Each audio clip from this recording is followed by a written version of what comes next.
நேசிக்கிற எங்கள் நல்ல தகப்பனே, நல்ல வேலைக்காக ஸ்தோத்திரம். இவள் நேரம் துதிக்கவும் ஆராதிக்கவும் தொழுது கொள்ளவும் உங்கள் நாமத்தை பயப்படுத்த கிருபைக்காக ஸ்தோத்திரம். இப்பொழுது உங்களுடைய வார்த்தைக்கு நேராக கடந்து வந்திருக்கிறோம். ஆவியான என்னோடும் எங்களோட பேசும். உங்கள் நாமம் தொடர்ந்து மகிமைப்படட்டும். ஆண்டவரே, எங்களுடைய இருதயங்களையும் செவிகளையும் திறந்திரலும். உங்கள் நாமம் மகிமைப்படட்டும். இயேசுவின் நாமத்தில் பிதாவே, ஆமென். சந்தோஷமாக இருக்கிற 3 அல்லேலூயா சொல்லுங்க பார்க்கலாம். கர்த்தருடைய பரிசுத்த நாமத்திற்கு மகிமை உண்டாகட்டும். வேதத்திலிருந்து ஒரு வசனத்தை நான் வாசிப்போம். உபாகம புஸ்தகம் 1ஆம் அதிகாரம் 31ஆம் வசனத்திலிருந்து நான் வாசிப்போம். உபாகமம் ஒரு மனிதன் தன் பிள்ளையை சுமந்து கொண்டு போவது போல நீங்கள் இவ்விடத்திற்கு வருகிற வரைக்கும் நடந்து வந்த வழிகள் எல்லாவற்றிலும் உங்கள் தேவனாகிய கர்த்தர் உங்களை சுமந்து கொண்டு வந்ததை கண்டீர்களே. ஒரு அல்லேலூயா சொல்லுங்க. ஒரு மனிதன் தன் பிள்ளையை சுமந்து கொண்டு போவது போல நீங்கள் இவ்விடத்துக்கு வருகிற வரைக்கும் நடந்து வந்த வழிகள் எல்லாவற்றிலும் உங்கள் தேவனாகிய கர்த்தர் உங்களை சுமந்து கொண்டு வந்ததை கண்டீர்களே. இஸ்ரவேல் மக்களுக்கு சொல்லுகிற காரியம், உங்கள் ஆண்டவர் இவ்வளவாய் எகிப்தை விட்டு கானானுக்கு கொண்டு வந்ததை உங்கள் கண்கள் கண்டதே அப்படின்னு சொல்கிறார். 2024ஆம் ஆண்டு முழுவதும் கர்த்தர் நடத்தி 2025 வருஷத்தை காண உன்னை கண்களை கிருபை செய்தார் அல்லவா? ஒரு இல்லையா சொல்லுங்க. எப்படி வந்தாராம்? ஒரு பிள்ளையை தகப்பன் சுமந்து கொண்டு வந்தது போல உங்களை என்னை ஆண்டவர் சுமந்து கொண்டு வந்திருக்கிறார். ஒரு இல்லையா சொல்லுங்க. எத்தனை பேர் விசுவாசிக்கிறீங்க? எத்தனை பேர் விசுவாசிக்கிறீங்க? அப்படி சொல்லிட்டு சொல்றாரு. தொடர்ந்து வாசிங்க. உங்கள் தேவனாகிய கர்த்தர் நீங்கள் பாளையம் இறங்கத்தக்க இடத்தை பார்க்கவும் நீங்கள் போக வேண்டிய வழியை உங்களுக்கு காட்டவும் இரவில் அக்கினியிலும் பகலில் மேகத்திலும் உங்களுக்கு முன் சென்றாரே. இப்படி இருந்தும் போதும் கவனிங்க. இந்த இஸ்ரவேல் மக்களை விடுதலையாக்கி ஒவ்வொரு இடத்திலையும் கொண்டு வர. பாளையம் என்று சொன்னால் தேவ ஜனங்கள் கூடுகிற இடத்திற்கு பாளையம் என்று பெயர். இல்லையா சொல்லுங்க. இந்த ஜனங்கள் கானானை நோக்கி பிரயாணம் பண்ணி கொண்டு வருகிற போது அந்தந்த இடத்துல அங்கே மேகம் நிற்கும் போது அங்கே எல்லாரும் கூடாரம் போட்டு அங்கே இருப்பார்கள். ஆசரிப்பு கூடாரத்தை பற்றி ஆகும். திரும்பி மேகம் எழுப்பும் போது போய் கொண்டிருப்பார்கள். ஒவ்வொரு இடத்துக்கும் போய் கொண்டிருப்பார்கள். அப்படி வருகிற போது தான் நான் இந்த வேடப்பாதம் இடத்துல கூட்டத்தில் எடுத்துக்கிட்டு வந்து கொண்டிருக்கிறேன். அவங்க வந்த இடம் சுக்கோத்து. சுக்கோத்துனா கூடாரம். கூடாரம் என்று சொன்ன நிலையற்ற வாழ்க்கை. இந்த உலகம் நமக்கு நிலையில்லாதது. நிலையான வாழ்க்கை நித்தியத்தில் இருக்குது. இல்லையா சொல்லுங்க. அப்படி கூடாரத்துக்குள்ளே வந்த உடனே அங்கே தாய் தப்பன் உண்டு. அந்த தாய் தப்பன் வந்து அவருடைய பேச்சை கேட்டு வாழுகிறவர்கள் குணசாலியாய் மாறுகிறார்கள். கூடாரத்துக்குள் இருக்கிறவர்கள். கூடாரத்து இல்லாத ஏசாவை போல் சுற்றி தெரிகிறவர்கள் என்ன செய்கிறார்கள்? அவர்கள் வேதனை உண்டாக்குகிறார்கள். இல்லையா சொல்லுங்க. ஆகவே நாங்கள் அந்த கூடாரத்தில் எங்கெங்கெல்லாம் அவர்கள் பாளையம் இறங்கினார்கள் என்று இப்போ படம் எடுத்துக்கொண்டு வருகிறோம். அப்படி வருகிற போது தான் நீங்கள் சொல்லுகிறார், உங்களுக்கு பாதுகாப்பாக 33ஆம் வசனத்தில் இரவில் அக்கினியிலும் பகலில் மேகத்திலும் உங்களுக்கு முன் சென்றாரே. இப்படி இருந்தும் உங்களுக்கு முன் சென்றாரே. நீங்கள் இந்த 25 ஆண்டை காணுவதற்கு உங்களை முன் சென்று உங்களை நடத்தி வந்தாரே. இப்படி இருந்தும் இந்த காரியத்தில் நீங்கள் அவரை விசுவாசியாமற் போனீர்கள். அநேக தேவனுடைய பிள்ளைகள் அவர் நடத்தின வழிகளை விசுவாசிக்காமல் போனார்களாம். ஆகையால் கர்த்தர் உங்கள் வார்த்தைகளின் சத்தத்தை கேட்டு கடும் கோபம் கொண்டு உங்கள் பிதாக்களுக்கு கொடுப்பேன் என்று நான் ஆணையிட்ட அந்த நல்ல தேசத்தை இந்த பொல்லாத சந்ததியாராகிய மனிதரில் ஒருவரும் காண்பதில்லை என்றும். பாருங்க, ஆண்டவர் எங்கே கோபமூட்டினார்கள், முறுமுறுத்தார்கள், விசுவாசியாமல் போனார்கள். ஆண்டவர் கோபப்பட்டு சொல்லுகிறார், இந்த சந்ததியில் நீங்கள் ஒருவரும் அந்த கானானை நீங்க பார்க்க முடியாது என்று சொல்லிட்டு அடுத்து சொல்லுகிறார், எப்புனேனின் குமாரனாகிய காலேப் மாத்திரம் அதை காண்பான். கவனிங்க, அங்க சொல்றாரு, இந்த ஜனங்கள் எல்லாரும் வந்தார்கள், ஆனால் அநேகர் அதை காண மாட்டாமல் போவார்கள். ஆனால் வேதம் சொல்லுகிறது, எப்பனேயின் குமாரன் ஆகிய காலேப் மாத்திரம் அதை காண்பான். அவன் கர்த்தரை அவன் உத்தமமாய் கர்த்தரை பின்பற்றினபடியினால் உத்தமமாய் பின்பற்றினபடியினால் நான் அவன் மிதித்து வந்த தேசத்தை அவனுக்கும் அவன் பிள்ளைகளுக்கும் கொடுப்பேன் என்றும் ஆணையிட்டார். ஒரு இல்லையா சொல்லுங்க. அந்த பிரயாணத்தில் அநேகர் புறப்பட்டார்கள், கானானை சென்றடையவில்லை. ஆனால் கர்த்தரை உத்தமமாய் பின்பற்றின காலேப்பும் யோசுவாவும் கானானுக்குள் பிரவேசித்தார். இன்றைக்கு நீங்கள் யாரை பின்பற்றுகிறீர்கள்? எப்படி பின்பற்றுகிறீர்கள்? திரள் கூட்ட மக்கள் புறப்படும் போது 6 லட்சம் புருஷர்கள் மாத்திரம் என்று எழுதப்பட்டிருக்கிறது. வேத அறிஞர்கள் சொல்லுகிறார்கள் 25 லட்சம் 30 பேர் லட்சம் சொல்லுகிறார்கள். எழுத்தின்படி வைத்துக் கொண்டாலும் இத்தனை மக்களும் கானானுக்குள் போய் சேரவில்லை. உத்தமமாய் பின்பற்றின காலேப்பு யோசுவா இவர்கள் சந்ததிகள் போய் சேர்ந்தது. இல்லையா சொல்லுங்க. அப்படியானால் இந்த தெய்வத்தை வேதம் சொல்லு, காலேப் தெய்வத்தை எப்படி பின்பற்றினான் என்றால் உத்தமமாய் பின்பற்றினான். இல்லையா சொல்லுங்க. அந்த 12 கோத்திரத்திலையும் கானானுக்கு போயிட்டு வந்தவர்களிலே காலேப்பு யோசுவாவும் அவர்கள் விசுவாசமுள்ள வார்த்தையை பேசினார்கள். அந்த விசுவாசமுள்ள வார்த்தை அவர்கள் என்ன செய்து கானானில் கொண்டு போய் வைத்தது. ஆனால் ஆண்டவர் இங்கே சொல்லுகிறார், எப்னேயின் குமாரனாகிய காலேப்பும் அதை காண்பான். அவன் கர்த்தரை உத்தமமாய் பின்பற்றினபடியினால் நான் அவன் மிதித்து வந்த தேசத்தை அவனுக்கும் அவன் பிள்ளைகளுக்கும் கொடுப்பேன். இல்லையா சொல்லுங்க. இந்த வார்த்தை என்னை அதிகமாய் தொட்டது. என்ன வார்த்தை? அவர்கள் மிதித்து வந்த தேசத்தை, அவரை உத்தமமாய் பின்பற்றின அந்த தெய்வத்தை, அவர்கள் கால் மிதித்த அந்த தேசத்தை, அந்த கானான் தேசத்தை இந்த காலேப்புக்கும் அவன் சந்ததிக்கும் கொடுப்பேன் என்று கர்த்தர் சொல்றார்.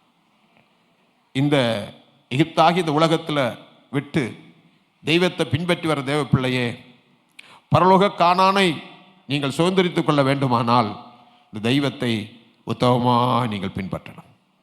இல்லையா சொல்லுங்களேன். உங்கள் ஆராதனை உத்தமமாக இருக்கணும், உங்களோட வாழ்க்கை உத்தமமாக இருக்கணும், உங்களுடைய எல்லா காரியங்களும் உத்தமமாக இருந்தால், தெய்வத்தை உத்தமமாய் பின்பற்றினால் உங்களுக்கு தெய்வம் கொடுத்த வாக்கு கொடுத்த பரலோக கானானை நீங்கள் நான் சுதந்திரித்துக் கொள்ள முடியும். இல்லையா சொல்லுங்க. அந்த வசனத்தை மறுபடியும் வாசிங்க. எப்னேயின் குமாரனாகிய காலேப் மாத்திரம் அதை காண்பான். அவன் கர்த்தரை உத்தமமாய் பின்பற்றினபடியினால் நான் அவன் மிதித்து வந்த தேசத்தை அவனுக்கும் அவன் பிள்ளைகளுக்கும் கொடுப்பேன் என்றும் ஆணையிட்டார்.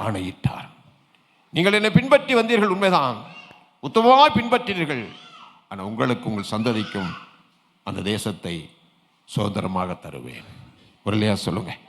அருமையான கர்த்தருடைய பிள்ளைகளே, ஆண்டவராகிய தெய்வத்தை நீங்கள் நான் பின்பற்றுகிறோம். எப்படி பின்பற்றுகிறோம்? இந்த வேதத்தில் அப்போஸ்தலன் கேட்கிறார். மத்தேயு எழுதின சுவிசேஷம் 19ஆம் அதிகாரம் 27ஆம் வசனத்திலிருந்து 29ஆம் வசனம் வரையிலும் துரிதமாக வாசிங்க. பேதுரு அவரை நோக்கி, இந்த உலகத்தில் எல்லாவற்றையும் விட்டு நாங்கள் உம்மை பின்பற்றினோமே, எங்களுக்கு என்ன கிடைக்கும் என்று கேட்டார். அதற்கு இயேசு, மறுஜன்ம காலத்திலே மனுஷகுமாரன் தம்முடைய மகிமை உள்ள சிங்காசனத்தில் வீற்றிருக்கும் போது என்னை பின்பற்றின நீங்களும்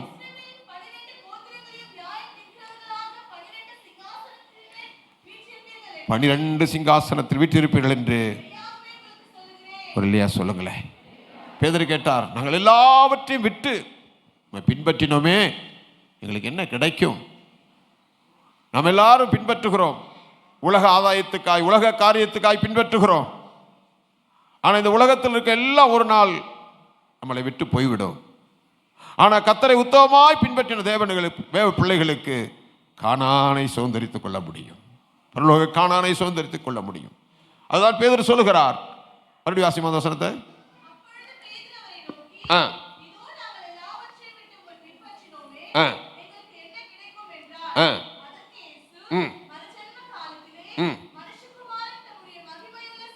மனுஷகுமாரன் தமது மகிமையுள்ள சிங்காசனத்தில் வீற்றிருக்கும் போது என்னை பின்பற்றின நீங்களும் இஸ்ரவேலின் 12 கோத்திரங்களையும் 12 சிங்காசனத்தின் மேல் வீற்றிருப்பீர்கள் என்று பாருங்க. ஒரு அல்லையா சொல்லுங்களே, என்னை பின்பற்றின நீங்கள் இது ஜனங்களை நியாயத்திற்கு சிங்காசனத்தில் உங்களை உட்கார வைப்பேன் என்று சொன்னார். ஒரு அல்லையா சொல்லுங்க. ஆகவேதான் ஜெயங்கொள்ளுகிற எவனோ அவர் என்னோடு கூட சிங்காசனத்தில் உட்காரும்படி அருள் செய்வேன் என்று கர்த்தர் சொன்னார். இந்த உலகத்தில் நாம் ஜெயம் எடுக்க வேணும். நாம் கர்த்தரை எப்படி பின்பற்றுகிறோம்? உத்தமமாய் பின்பற்றுகிறோமா, அல்லது காரியத்திற்காக கிறிஸ்தவர்கள் ஆகிவிட்டோம் அதற்காக பின்பற்றுகிறோமா? இல்லை. நீங்களும் நானும், இந்த உலகம் நமக்கு நிரந்தரம் அல்ல, நிலையான ஒன்று இருக்கிறது, அதுதான் பரலோக கானான். அந்த கானானை நீங்கள் நான் சுதந்திரிக்க வேண்டுமானால் உத்தமமாய் கர்த்தரை பின்பற்ற வேண்டும். இல்லையா சொல்லுங்க. அதே என்னாகும் புஸ்தகம் 32ஆம் அதிகாரம் 11ஆம் வசனத்தை வாசிக்கும் போது, என்னை பின்பற்றின கேனான்சியான எப்புனேயின் குமாரன் காலேப்பும் நூனின் குமாரன் யோசுவாவும் தவிர எகிப்திலிருந்து வந்தவர்களில் 20 வயது முதல் அதற்கு மேற்பட்ட மனிதர்களில் ஒருவரும் என்னை உத்தமமாய் பின்பற்றாதபடியால் அவர்கள் நான் ஆபிரகாமுக்கும் ஈசாக்குக்கும் யாக்கோபுக்கும் ஆணையிட்டு கொடுத்த தேசத்தை காண்பதில்லை என்று ஆணையிட்டு இருக்கிறேன். என்ன சொல்றாரு? என்னை உத்தமமாய் பின்பற்றின காலேப்பு யோசுவாவும் அவர் நடந்ததான் அவர் மற்ற ஜனங்களும் உத்தமமாய் பின்பற்ற ஜனங்களும் கானானை சுதந்தரித்துக் கொண்டார்கள். அப்படியானால் நீங்களும் நானும் பரலோக கானானை சுதந்தரித்துக் கொள்ள வேண்டுமானால் கர்த்தரை நம்ம உத்தமமாய் பின்பற்ற வேண்டும். ஒரு இல்லையா சொல்லுங்க. நம்முடைய ஆராதனை உத்தமமா இருக்கணும், நம்முடைய ஜெப வாழ்க்கை உத்தமமா இருக்கணும். நம்முடைய வாழ்க்கை எல்லாம் உத்தமமா இருந்தால் நான் அந்த பரலோக கானானை நாம் சென்றடைய முடியும். எத்தனையோ ஜனங்கள் புறப்பட்டார்கள், ஆனால் கானானை சுதந்தரிக்க முடியவில்லை. நாம் எல்லாரும் ஆண்டவருடைய ஆலயத்துக்கு வருகிறோம், பரலோக கானானை சுதந்தரித்துக் கொள்ளபடியாய் வருகிறோம். ஆனால் நாம் அதை சுதந்தரித்துக் கொள்ள முடியுமா? யோசித்து பாருங்கள். ஆனால் காலேப்பு யோசுவாவும் கர்த்தரை உத்தமமாய் பின்பற்றினபடினால் பரலோக கானானை அவர்கள் சுதந்தரித்துக் கொண்டார்கள். இல்லையா சொல்லுங்க. ஆகவே நீங்களும் நானும் கர்த்தரை உத்தமமாய் பின்பற்ற வேண்டும். ரூத்தின் புஸ்தகம் 1ஆம் அதிகாரம் 16ஆம் வசனம் சொல்லுகிறது, அதற்கு ரூத்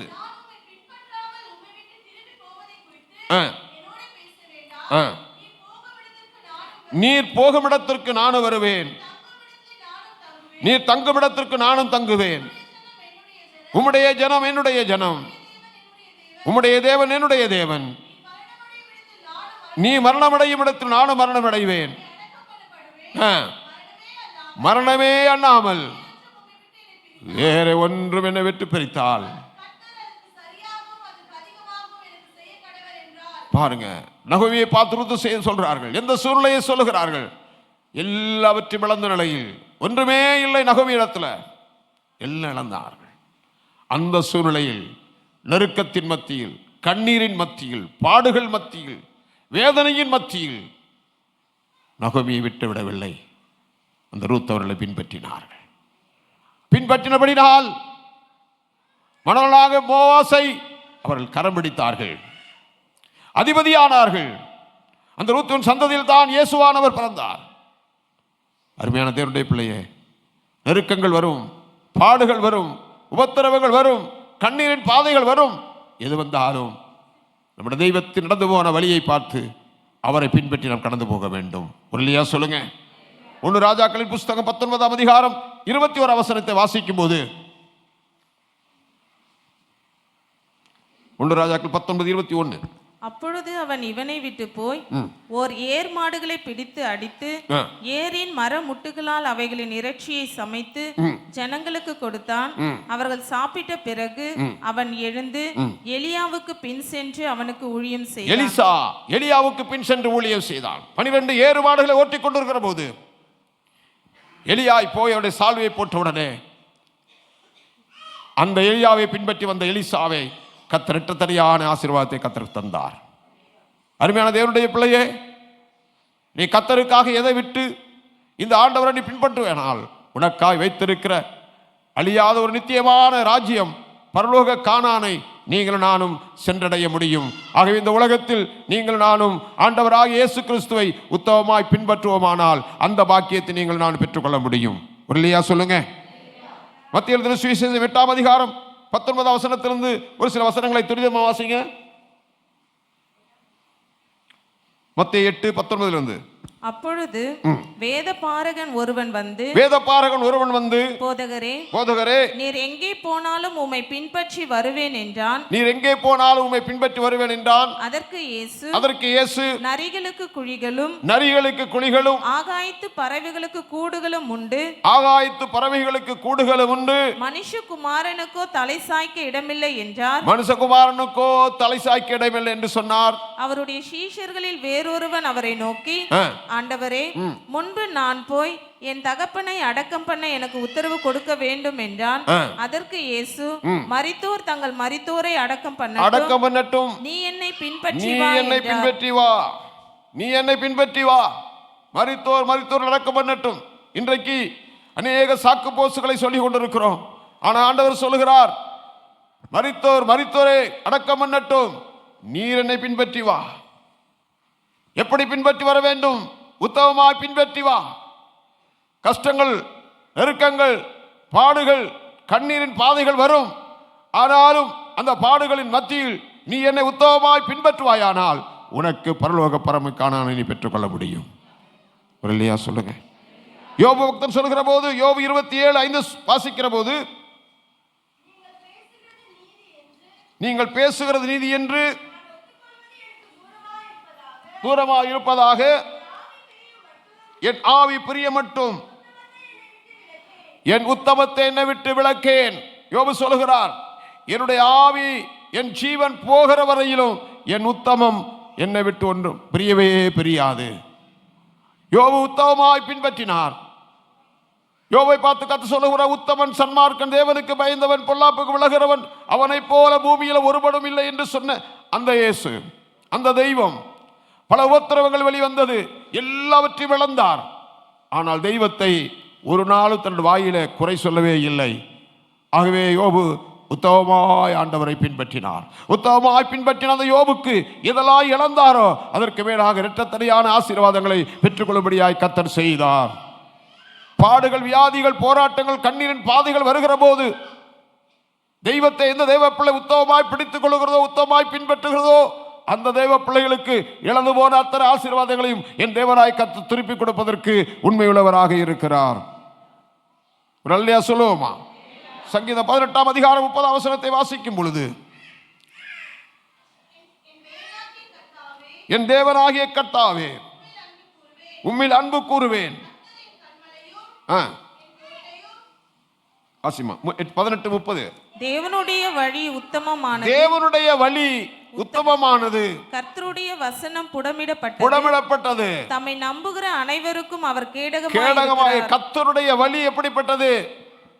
உத்தமமானது. ஆனா நீ மனிதனை, இந்த உலகத்தில் இருக்கிற மற்ற மனிதர்களை நீ பின்பற்றுவாயானால் அவருடைய வழிகள் தாறுமானது. ஆனா நீங்களும் நானும் அப்படிப்பட்ட வழிகள் அல்ல. உத்தமமான வழி அதுதான் கர்த்தரை பின்பற்றுகிற வழி. இல்லையா சொல்லுங்க. மறுபடியும் வசனத்தை வாசிமா. கர்த்தருடைய வழி தேவனுடைய வழி உத்தமமானது, கர்த்தருடைய வழி தேவனுடைய வழி உத்தமமானது, கர்த்தருடைய வசனம் புடமிடப்பட்டது, கர்த்தருடைய வார்த்தை புடமிடப்பட்டது, தம்மை நம்புகிற அனைவருக்கும் அவர் கேடகமாய் இருக்கிறார். இல்லையா சொல்லுங்க. ஆண்டவருடைய வழி உத்தமமானது. அந்த உத்தமமான வழியை நீ பின்பற்றுவாயானால் உன்னை கொண்டு போய் சேர்க்கிற இடம் பரலோக கானான். இல்லையா சொல்லுங்க. சங்கீதம் 38ஆம் அதிகாரம் 4ஆம் வசனத்தை வாசிக்கிற போது வாசிங்க. கர்த்தருடைய வார்த்தை உத்தமமும் சத்தியமாயிரு. அவருடைய வார்த்தை உத்தமம். ஒருபோதும் அந்த வார்த்தை என்ன செய்யாது? சொன்னதை செய்யாமல் இருக்காது. அந்த வார்த்தை சொன்னதை நிறைவேற்றுகிற வார்த்தை. அவருடைய வார்த்தை உத்தமமானது.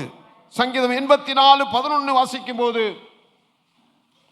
சங்கீதம் 84:11, தேவனாகிய கர்த்தர் சூரியனும் கேடகமுமானவர், கர்த்தர் கிருபையையும் மகிமையும் அருளுவார், உத்தமமாய் நடக்கிறவர்களுக்கு நன்மையை வழங்காதிரார். அப்படி என்று சொன்னால் உத்தமமாய் நடக்கிற தேவ பிள்ளைகளுக்கு நன்மையை தருவார் என்று பொருள். இல்லையா சொல்லுங்க. உங்க வாழ்க்கையில கஷ்டங்கள் வரலாம், நெருக்கங்கள் வரலாம், கண்ணீரின் பாதைகள் வரலாம், உபத்திரவங்கள் வரலாம். எது வந்தாலும் இந்த கர்த்தரை நம்பி அவரை உத்தமமாய் பின்பற்ற தேவனுடைய பிள்ளைகளை ஒருபோதும் கர்த்தர் கைவிடவே மாட்டார். ஒரு இல்லையா சொல்லுங்க, ஒரு இல்லையா சொல்லுங்க. 26ஆம் சங்கீதத்தில் 1 வாசிக்கிற போது திரும்ப வாசிங்க. 26ஆம் சங்கீதம்.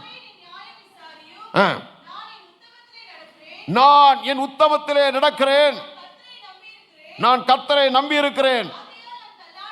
பாருங்க, அவர் சொல்லுகிறார், ஆசீர்வாத வசனத்தை, கர்த்தாவே நியாய விசாரியும், நான் என் உத்தமத்திலே நடக்கிறேன், நான் கர்த்தரை நம்பி இருக்கிறேன், ஆகவே என் வாழ்க்கை தள்ளாடுவதில்லை. கர்த்தாவே என்னை சோதித்து பாரும், புடமிட்டு பாரும், உம்முடைய கிருபை என் கண்களுக்கு முன்பாக இருக்கிறது, சத்தியத்தில் நடந்து கொள்ளுகிறேன். சொல்லுகிறார், நான் இங்கிறது வீணரோடு வீணான பேசிக் கொண்டிருக்கிற வீணரோடு வேலை இல்லாமல் சுத்தி கொண்டிருக்கிற அவர்களோடு கூட நான் வீணராய் இருக்கிறவர்களோடு உட்கார்றது இல்லை. தாவீது சொல்லுகிறார்,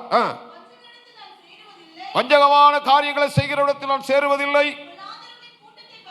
பொல்லாதவருடைய கூட்டத்தை நான் பகைக்கிறேன், துன்மார்க்கரோடு உட்காரேன். கர்த்தாவே துதியின் சத்தத்தை தொனிக்க பண்ணி உங்களுடைய அதிசயங்கள் எல்லாம் விவரிப்பதற்காக என் கைகளை கழுவி உம்முடைய பீடத்தை சுற்றி வருகிறேன். கர்த்தாவே உமது ஆலயமாகிய வாசஸ்தலத்தை, உமது மகிமை தங்கிய ஸ்தானத்தை நான் வாஞ்சிக்கிறேன். ஒரு இல்லையா சொல்லுங்க. உம்முடைய மகிமை தங்கி இருக்கிற ஆலயத்தை நான் வாஞ்சிக்கிறேன். உம்முடைய மகிமை தங்கி இருக்கிற இந்த ஆலயத்தை எப்போது வருவேன் என்று வாஞ்சிக்கிறேன் என்று தாவீது சொல்கிறார். அடுத்த வசனம், என் ஆத்துமாவை பாவிகளோடும் வாரிக்கொள்ளாதேயும், பரிதானமால் நிறைந்திருக்கிறது, நானோ என் உத்தமத்தில் நடப்பேன்,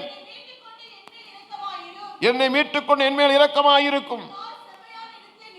நிற்கிறது, சபைகளிலே கர்த்தரை துதிப்பேன். வரலையா சொல்லுங்க.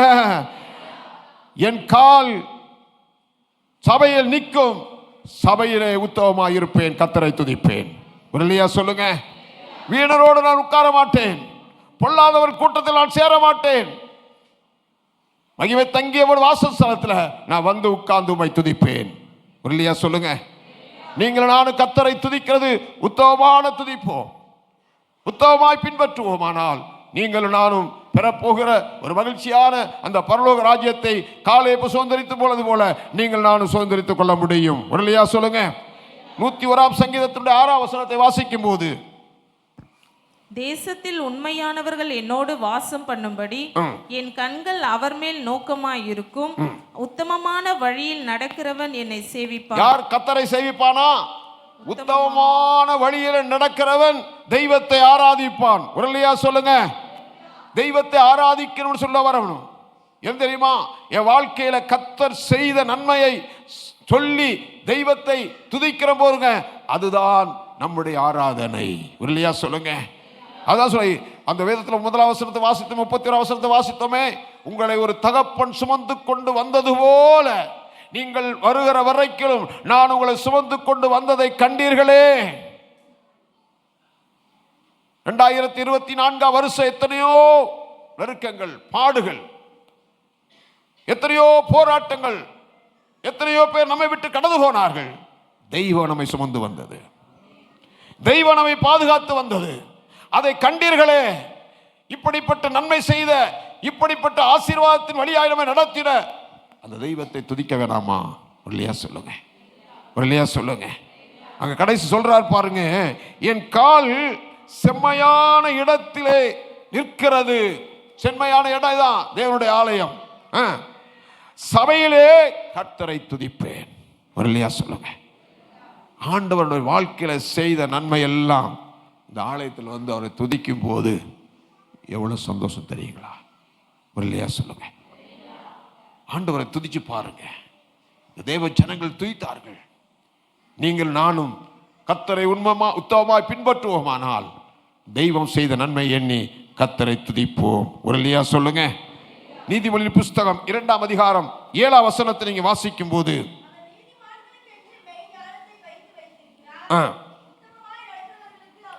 உத்தமமாய் நடக்கிறவர்களுக்கு அவர் பாதுகாப்பாய் இருக்கிறார். ஒரு இல்லையா சொல்லுங்க.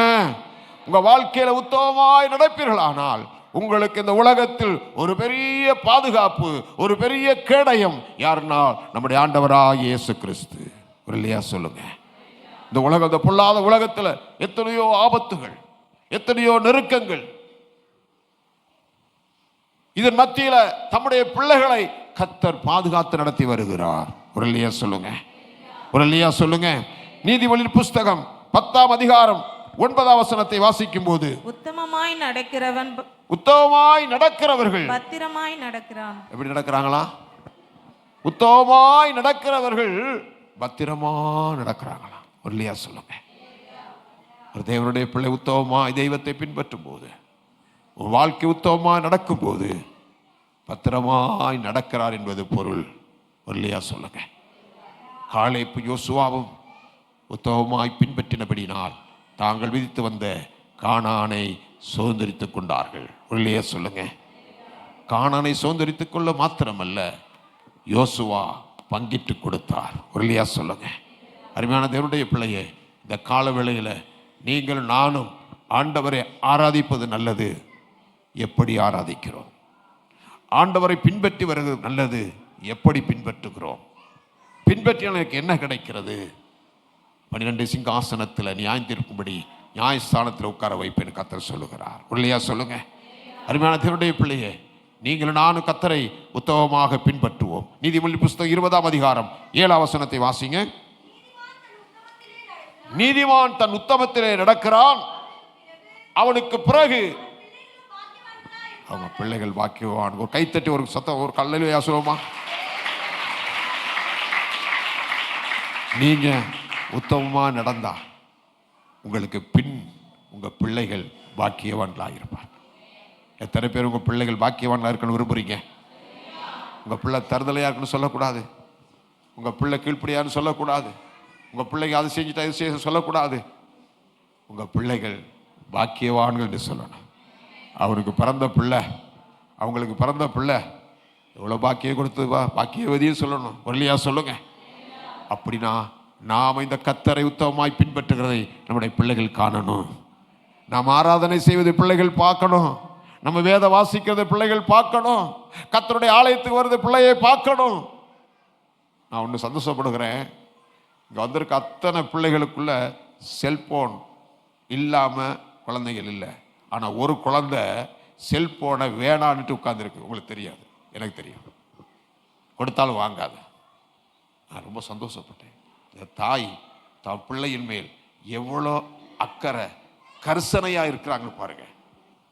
செல்போன் இல்லாமல் சாப்பாடு வரல, ஆனால் செல்போன் வேணான்னு சொல்லிட்டு உட்கார்ந்து தாய் பேச்சு சொல்லி அப்படியே கேட்குற ஒரு மகளும் இந்த ஆலயத்துக்குள்ளே இருக்கிறாங்க.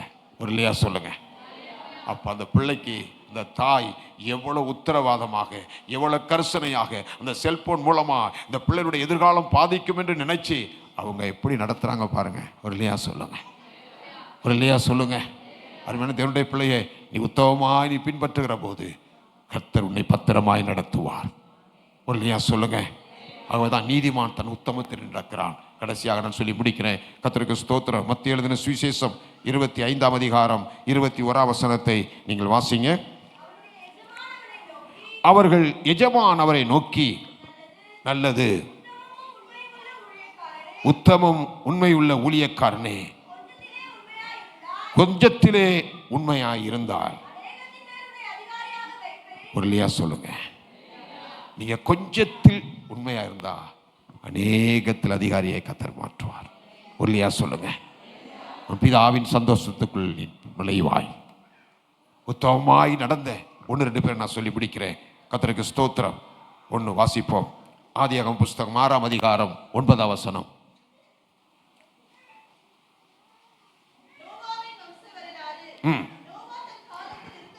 நோவா தன் காலத்தில் இருந்தவர்களுக்குள்ளே நீதிமானும் உத்தமனுமாயிருந்தான். உடனடியா சொல்லுங்க. 2 ராஜாக்களின் புஸ்தகம் 20ஆம் அதிகாரம் 3ஆம் வசனத்தை நீங்க வாசிக்கும் போது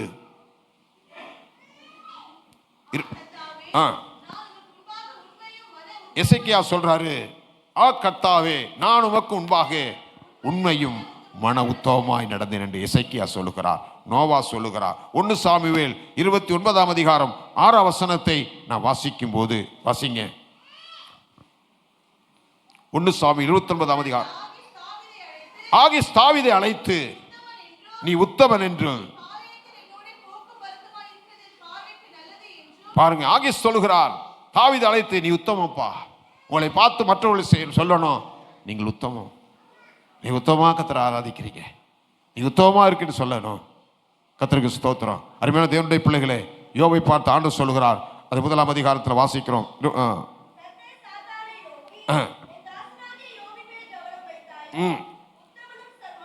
உத்தமனும் சன்மார்க்கன். உடனடியா சொல்லுங்க. அவன் உத்தமன். தாவீது ஆண்டவர் சாத்தானை பார்த்து சொல்லுகிறார், அவன் உத்தமன். 1 நாளாகமம் புஸ்தகம் 28ஆம் அதிகாரம் 9ஆம் வசனத்தை வாசிக்கும் போது, என் குமாரனாகிய சாலமோனே, என் குமாரனாகிய சாலமோனே, நீ உன் பிதாவின் தேவனை அறிந்து, நீ உன் பிதாவின் தேவனை அறிந்து அவரை உத்தம இருதயத்தோடும் உத்தம இருதயத்தோடும் உற்சாக மனதோடும் சேவி, உற்சாக மனதோடும் சேவி, கர்த்தர் எல்லா இருதயங்களையும் ஆராய்ந்து, எல்லா இருதயங்களையும் ஆராய்ந்து நினைவுகளின் தோற்றங்களை எல்லாம் அறிகிறார். நீ அவரை தேடினால் உனக்கு தென்படுவார். நீ அவரை விட்டுவிட்டால் அவர் உன்னை என்றைக்கும் கைவிடுவார். மறுபடியும் வாசிமா அந்த வசனத்தை. என் குமாரனாகிய சாலமோனே, இங்கே தாவீது கூப்பிட்டு சொல்ற தன் பிள்ளையை சாலமோனை பார்த்து, என் குமாரனாகிய சாலமோனே, நீ உன் பிதாவின் தேவனை அறிந்து, முதலாவது தேவனை நீ அறிந்து கொள்ளு, அவரை உத்தம இருதயத்தோடும் உற்சாக மனதோடும் அவரை ஆராதனை செய்யப்பா. ஒரு இல்லையா சொல்லுங்க. அப்பா, நீ ஆலயத்துக்கு போற, எதுக்கு போற தெரியுமா? நம்மை சுமந்து வந்தாரே அந்த தெய்வத்தை போய் உண்மையா உத்தமமா அவரை ஆராதனை செய்யப்பா. தாவீது தன் மகனுக்கு சொல்லிக் கொடுக்கிறார். நீங்க என்ன சொல்லி கொடுத்து கூட்டு வந்தீங்க எனக்கு தெரியாது. அந்த வசனத்தை மறுபடியும் வாசிங்க. என் குமாரனாகிய சாலமோனே, நீ உன் பிதாவின் தேவனை அறிந்து அவரை உத்தம இருதயத்தோடும் உற்சாக மனதோடும் அவரை ஆராதனை செய். சேவியன் ஆராதனை செய். ஒல்லியா சொல்லுங்க. நீங்கள் நானும் இந்த தெய்வத்தை யாரும் சொல்லிக் கொடுத்து துதிக்க வேண்டாம், யாரும் துதி என்று சொல்ல வேண்டாம். இந்த ஆலயத்துக்கு வரும்போதே கண்ணீர் கொட்ட வேண்டும். அந்த வாகம் 1ஆம் அதிகாரம் 31 வசனத்தை வாசித்து முடிப்போம்.